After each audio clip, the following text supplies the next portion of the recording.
It's Mother's Day, a time to celebrate all the wonderful mothers out there, not just for being shining examples of how great a mom can be, but also for being beautiful reflections of who God is. Like God, you've provided for us. You've shown us how much you care from the very beginning. With God, you've guided us, helping us navigate through every decision, big or small. You've been patient with us, helping us grow and learn from the mistakes we make. And like God, you forgive us, offering us grace so those mistakes can never define us. You've been present. It sounds so simple, but it's so important just knowing you're there when we need you. And most of all, you've loved us unconditionally as only someone filled with God's love could. So today we thank you, moms, for all of this and so much more. Happy Mother's Day.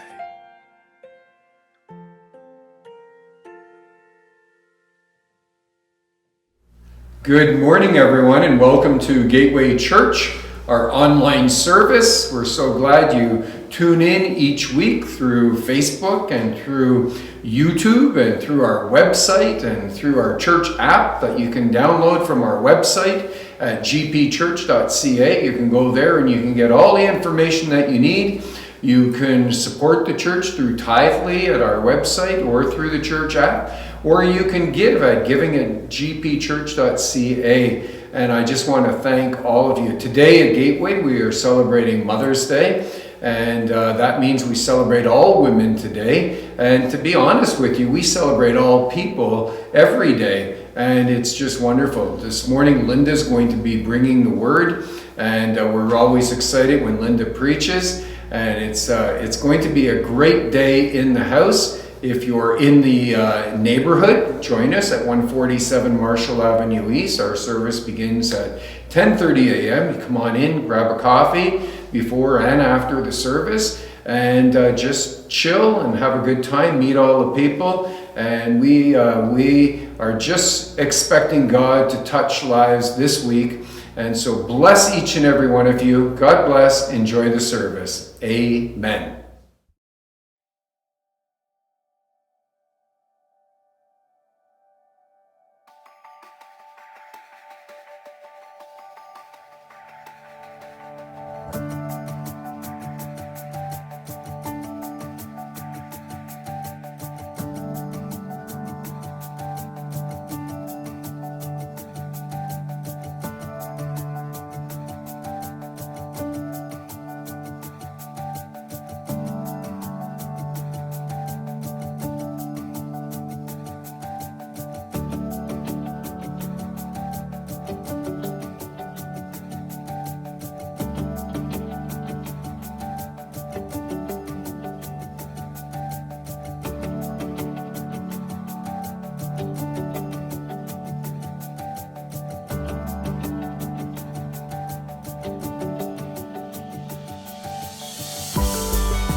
morning and welcome to our service here at Gateway Church. I'm so glad that you've joined us, especially you moms, on this special day. We are celebrating you today.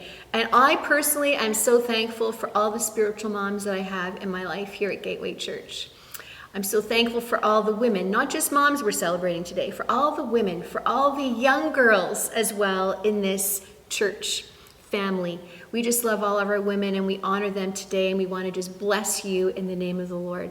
You know, there's been many heroes, women of faith in my life who have just poured into me. Women that I've looked up to, women that have come alongside me and nurtured me in my journey with Jesus. Do you have anybody in your life that you would call a hero? Just ponder that for a minute. Does anybody come to mind? And if there is somebody that comes to mind, just whisper a prayer of thanksgiving for them.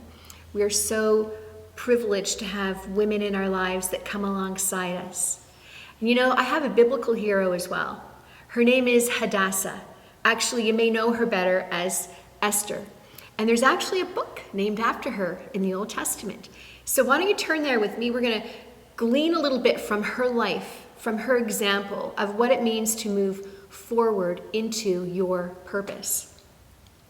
So before I get started, I'm going to be focusing in a few verses in chapter 4, but before we do that, I want to give you a little bit of a background on what took place in the first couple of chapters in the book. We find that Esther was an orphan, and she was raised by her cousin. His name was Mordecai. Her parents had perished, so he took her under his wing. He adopted her, so to speak, and he raised her. And they were living in Persia at the time, in a little town called Susa. And at this particular moment in time, we read in the book of Esther that the king's queen had been banished from her role. So he was on the lookout for a new woman in his life, for a new woman to replace Queen Vashti and to come alongside and to be his wife. And we discover that Hadassah, or Esther, was one of those young women who was commanded to go to the palace. Now, in those days, in order for a king, the king to choose his future queen, different young ladies would be brought to the palace, and for 12 whole months, they would go through beauty treatments. And they would spend some time with the king, and he would make his decision on whether she would be his queen or not. Well, Esther rose above all of the rest. She was beautiful. She had a demeanor about her that was engaging. Everybody loved Esther, and it turned out that the king chose her to be his queen. So, we will find out as well as we move through chapter 4 that it was actually God's favor on her life in that moment that she was chosen, because he had a plan and he had a purpose for positioning her in the palace at that time. She didn't know it at the moment, but God knew. He had chosen her. So shortly after she became the queen, Mordecai discovered that there was a plot against his people, and his people were the Jews. Mordecai and Esther were both of Jewish background, and they had kept their background as Jews secret because their lives could be endangered. And we discover that that was a good reason to keep their identities hidden, because one of the palace officials by the name of Haman, he had made a decree. He had made a plan to eliminate all of the Jewish people in the kingdom. So because Queen Esther was present in the palace, Mordecai approached her and asked her to go to the king in order to save their people's lives. He went even so far as to point out to Esther that all of the previous circumstances in her life had led her to this Persian throne for just such a time as this. So I'm going to read to you chapter 4, verses 12 to 14. And this is what Mordecai spoke to Esther. Excuse me. Do not think that because you are in the king's house, you alone of all of the Jews will escape. For if you remain silent at this time, relief and deliverance for the Jews will arise from another place. But you and your father's family will perish. You and your father's family will perish. And who knows but that you have come to royal position for such a time as this. Now, Esther knew that nobody was to enter into the king's presence without his permission. So this was her response to Mordecai. She said this in verses 15 to 17. She said, Mordecai, go gather together all the Jews who are in Susa and fast for me. Do not eat or drink for 3 days, night or day. And I and my maids will fast as you do. When this is done, I will go to the king, even though it is against the law. If I perish, she said. So, I think that her words to Mordecai are pretty amazing here. She's putting her life on the line. It is actually against the law, even for the queen, to enter into his presence without his permission. So she says to Mordecai, I'll do it. If I perish, I perish. And those words reveal the inner awakening of the purpose of God in her life. The choice that Esther made in this moment is the crossroad that became the defining moment in her life. It would define her future, and it would also define the future of her people. Have you had a defining moment in your life? A moment when you had to make a choice, a decision that would alter the course of your life? Well, Esther did. So I want to look specifically at chapter 4, verse 16 again. It says this again. I'm going to gather, she said to Mordecai, go gather all of the Jewish people and fast for me. Do not eat or drink for 3 days, day or night. And when this is done, I will go to the king, even though it is against the law. If I perish, I perish. So the choice that she had to make, as I said, was going to affect her life, perhaps, but it would also affect the lives of their people, the Jewish people. You know, our destinies, our calls, our purposes, our futures are shaped by the choices that we make. And just like Esther, our defining moments in life represent our true selves. And you might want to take a moment and just think back through your entire life's journey that led up to your defining moments.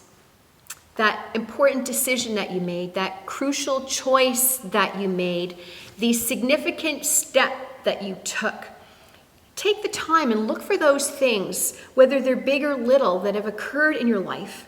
And if you look closely enough, you'll find that one moment, that one big billboard sign of a moment in your life when you realize just how wonderful you are, woman of God, just how brilliant you are, and that you are important, and that what you do does matter in this world.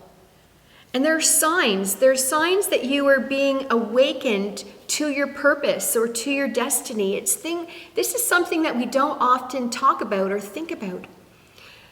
There are signs that help us to see where we come to the place as we begin to grow in our purpose for God, what God has for your life. There's a desire that starts to rise up in your heart for a specific assignment that God has for you. And I know that there are some questions that may arise in our lives. Questions like, why on earth am I here?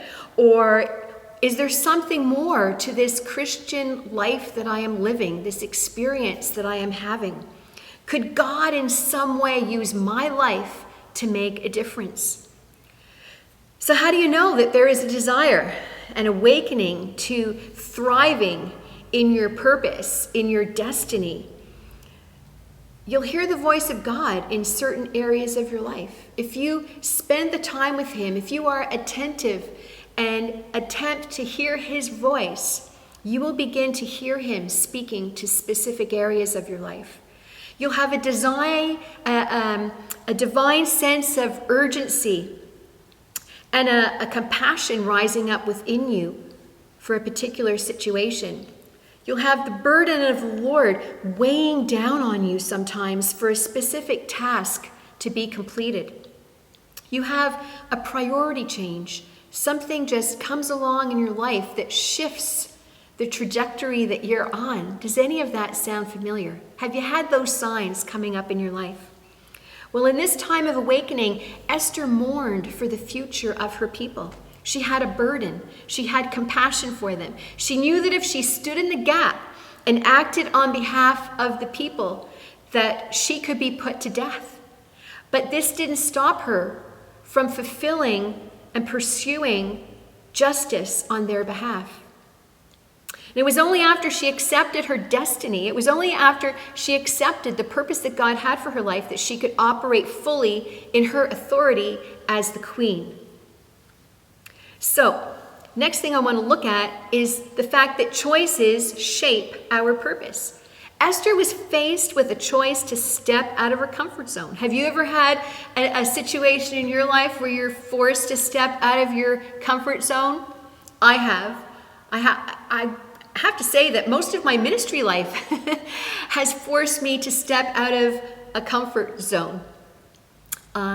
As introverts, sometimes we become professional extroverts. We operate outside of our comfort zones from time to time, and perhaps there's an area in your life as well where you have to step out of your comfort zone. Esther is known as a heroine here. She stepped out of a comfort zone and became a heroine, a woman of great courage and bravery, a woman of influence in her day. How you wish to be known depends on you making the right choices at the right time in some of the most difficult of circumstances. The Lord has given us a beautiful gift of the dignity of choice. When making a decision, we must always begin with the heart and the mind of God. We must start with what is right according to the principles of His kingdom. You know, as I'm sharing this with you, I've just been struck with the fact that what I'm sharing just isn't for the women here at Gateway Church. It overflows. It's for all of us, men and women, old and young, discovering our purposes and our destinies. So this is why Esther and her maids and the Jewish people prayed and fasted for 3 days. Esther needed to know the heart and the mind and the will of God, and not only to know it, but to line up with it. How else would she have known what His will or His purpose or His plan was? How else will you know unless you spend the time with the Lord? Think back on your prayer times. What has God been calling you to do? What situations has He called you to address? What problems has He anointed you to solve? Esther's choice produced significant results. We create structure in our lives by choosing, and God will breathe life into our decisions. And when you think about it, the totality of our lives is the result of the many choices that we make along the way as we walk out life's journey here on earth. It amounts to the choices that we make.